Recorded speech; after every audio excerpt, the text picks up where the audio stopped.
So yung guys, good morning. Kakagising lang natin at naligo agad tayo. Yan.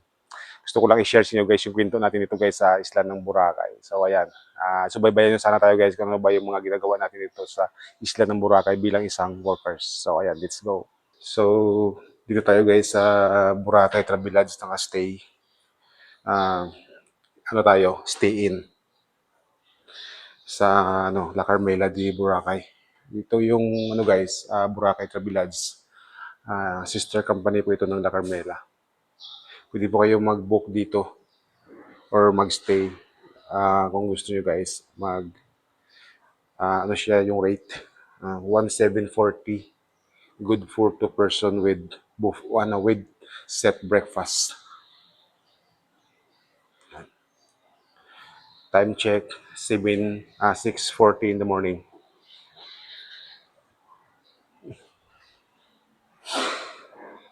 Marami rin nag-i-stay dito guys sa Travelodge kasi maganda rin dito mag-stay. Mura lang, tapos malapit lang sa beach. And this is our front desk, the beautiful front desk. Wow, di ba ang ganda? Tapos may gwardiya din dito, yan. Tapos syempre mayroon dito guys, mini grocery. Para hindi na lumabas yung guest. Ang pangalan nito, Subichi.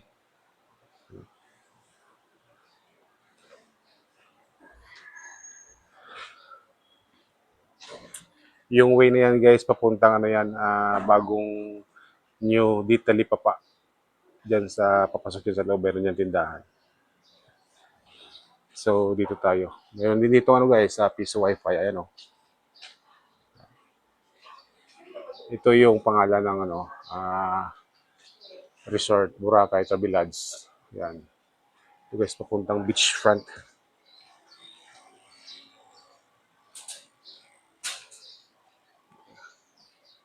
Papuntang beachfront yan. Malapit lang naman guys, walking distance lang naman.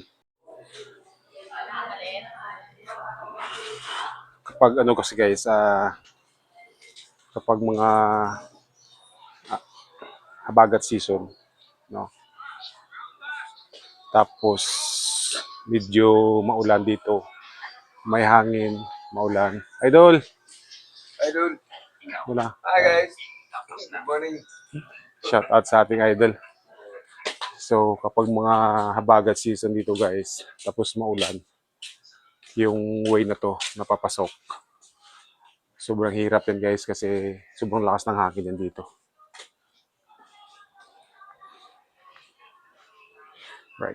Yung madaanan mo dito guys, mga souvenir shop. Halos lahat mga souvenir shop. Yung madaanan mo dito para makapasok ka doon sa Travelodge. So, hindi na tayo sa beachfront guys. Pakita ko lang sa inyo. Yan. Ano yung beachfront? Lapit lang.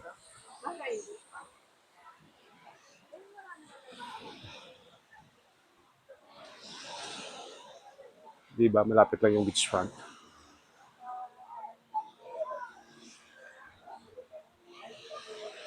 Madaanan natin dito yung Inan Palm Tree. Shout out kay Kuya. Yan. Security guard sa Inan Palm Tree. Isairo. Hello, good morning. Welcome to your vlog. Hello, guys, morning. Yan. Yung mga tropa natin dito guys, sa Boracay.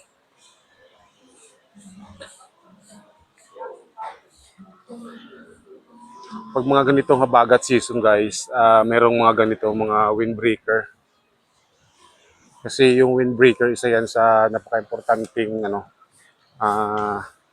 bagay guys kapag habagat season kasi kahit pa paano, pinipigilan niya yung malakas na impact ng hangin na pupunta rito guys sa mga resort. Kaya nagtatayo dito guys ng mga windbreaker. Kasi kung walang windbreaker, yung harap ng inyong hotel, naku, kawawa talaga yun guys. Buhangin, tapos malakas na hangin, pwede niyang sirain yung So guys, dami nang naliligo. Dami na nakatambay sa beach pa pag mga ganitong oras, alas 7.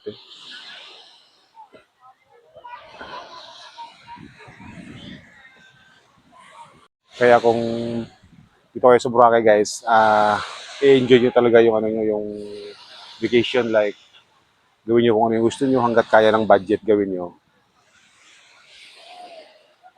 Ganda yung weather ngayon, June 29, 2026. So, diretso na tayo guys kung saan tayo nag-work. Sa La Carmila tayo nag-work syempre.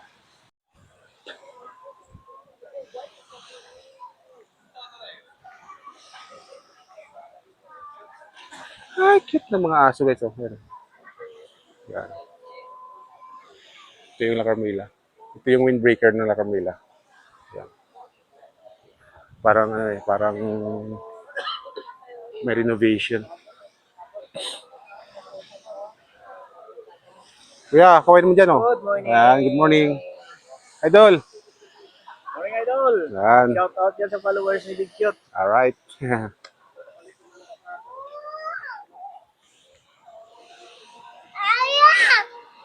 Mga tropa. Dyan sa harap ng La Carmela.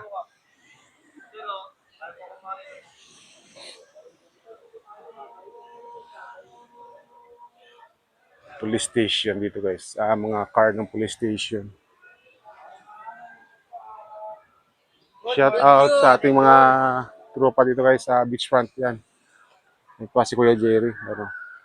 Siyempre, ito yung idol natin. Oh. Good morning. Morning. Like and follow Hi, po. sir. Morning. Hi, Sir Big Cute. Morning po. Magdadaanan natin dito guys yung police station. Ito mayroon silang ano. Meron silang formation. So yun guys, yung mga tropa natin dyan sa beachfront. Shout out sa inyo. Sana subaybayan nyo guys yung kwento natin dito guys sa isla ng Boracay. Ngayong naisipan na natin mag-vlog dito sa YouTube. So guys, yung mga police natin. Nag-perform sila ng umaga.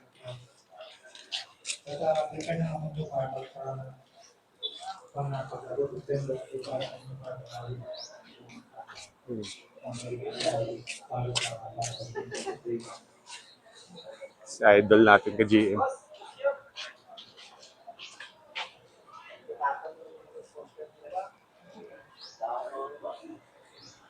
Yan.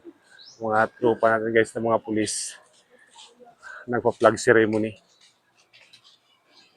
Oh, hi Sir Naper. Good morning. Shout out kay Sir Naper. Ayan o. Ayan. Sir, morning. Mga tropa natin ng mga pulis dito guys sa, sa island. Ito pa yung isa. Sir. Ay, shout out dito guys sa kay Ma'am Marilyn. Ayan. Marilyn. Ganda ni Ma'am, no? You know? Alright, diba? Ang ganda. Wala pang boyfriend yun.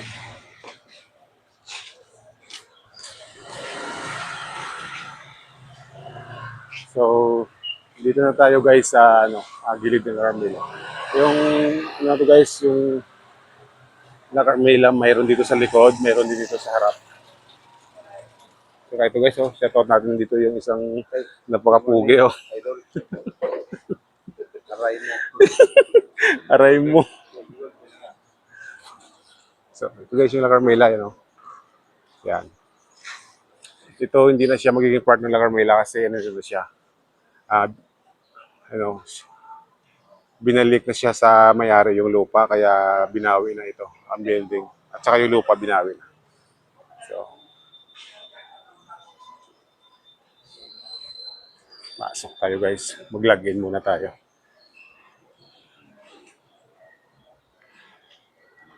Tapos dito guys, siyempre hindi na tayo pwedeng gumamit ng cellphone pag nakatrabaho na tayo.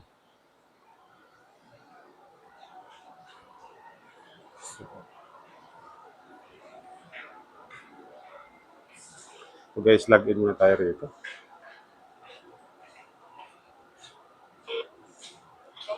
Ayan, thank you. So, pag nag-thank you na. Hi, Mimers! Shout out kay Mimers. Yan. Nasa YouTube ka na, Mimers. Siyempre, nasa break. Wala pa ako. Yan. So, So, yun guys, dito na tayo sa La Carmela. So, hindi na tayo pwedeng gumamit ng cellphone dito na lang. Din mamaya ulit sa pag-out natin doon. Papakita natin kung ano ba yung mukha ng beachfront kapag umuwi na tayo. Alright. Thank you so much for watching and see you around here in Boracay. Bye-bye.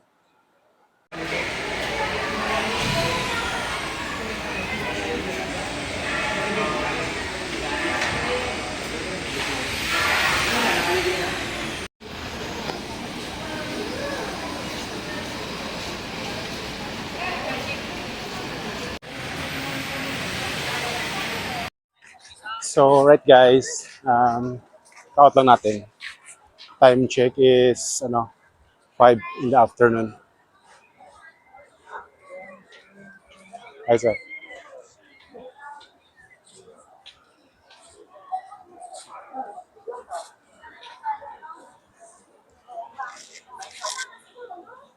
Sobrang itim ko na guys kasi gala tayo ng gala dito sa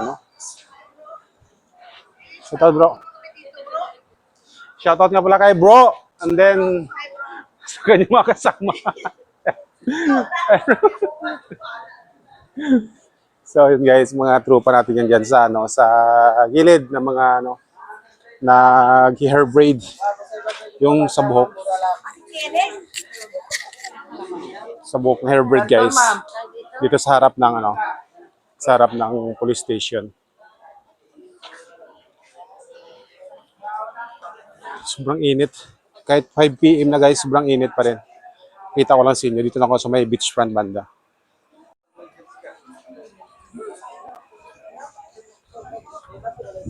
Ito guys, di ba?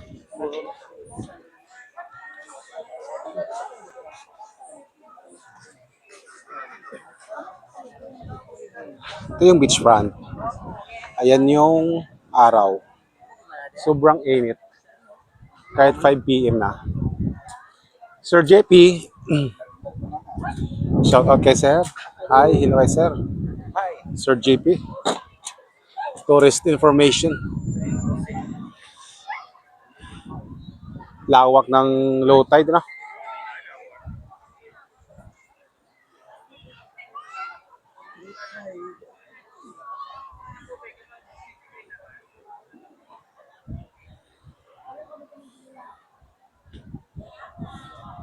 So, ayan guys. Pakalawak ng low tide.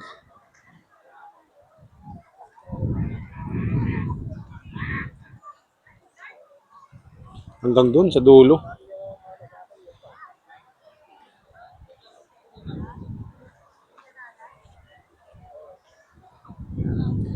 Yung maganda lang dito guys ngayon kasi kahit siya, habagat season. Ayan kita nyo naman kung gaano ka linaw at kakalmado yung dagat. So, ganito yun guys, basta June, then walang bad weather. Kaway ka muna. Kaway ka muna, kaway. Alright guys. Sa mga nandito sa Boracay, pag makita nyo to siya yung mga nagkukuha ng mga picture dito sa beachfront. Magaling siya magkuha guys ng picture kaya don't forget to guys, pag nakita nyo to sa beachfront.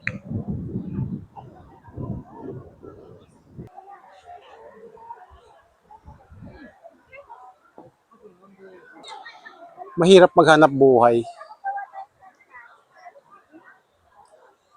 So guys, sa mga nagsasabi na ayan bakit daw hinarangan yung La Carmela. Hindi siya guys, windbreaker. Isa yan sa mga protection when it comes sa habagat season. Kasi kung hindi yan lalagyan guys ng windbreaker, may posibilidad na magkaroon ng mga damage yung front ng mga hotel. At saka for the protection na yun guys sa mga guest sa loob, especially pag dyan labas, pasok. Yan, protection yan sa malakas na habagat. Parang mahina tayo ngayon parang malungkot kayong dalawa. Ha? Wala yung bisita guys. Nakapira tayo. Wala talaga guys, malungkot itong mga tropa natin dito sa may beachfront ng La Carmela kasi mahina daw talaga yung ano, income. Ano talaga yung position. Low season talaga.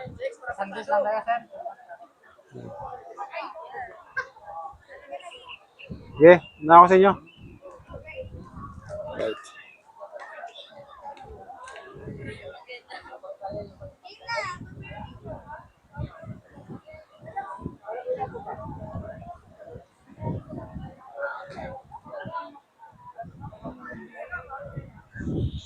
Uwi na tayo guys, dahil lang tayo dito ng konti sa ano, sa may beachfront para kumuha ng mga ilan-ilan ng mga video dito sa front.